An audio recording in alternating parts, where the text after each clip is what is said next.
একদম লো বাজেটের গাড়ি। আজকেই মাত্র এসছে, ওয়াশ পালিশ ক্লিন কিছু করা হয়নি এখনও গাড়িতে। 2002-এর গাড়ি, 29 সাল অবধি ট্যাক্স করা আছে, 27 অবধি সিএফ ফিটনেস করা আছে। ফার্স্ট ওনারের গাড়ি আছে। গাড়ি একদম ফাটাফাটি, নন অ্যাক্সিডেন্টাল, কোথাও বডি রাস্ট কিছু তেমন নেই। 4টে টায়ারও ভালো আছে। গাড়িতে মেকানিক্যাল কোনো ইস্যু নেই।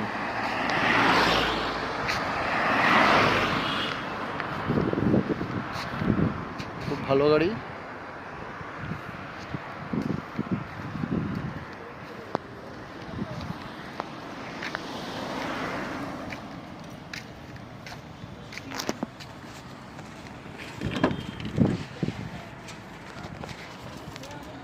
চারটে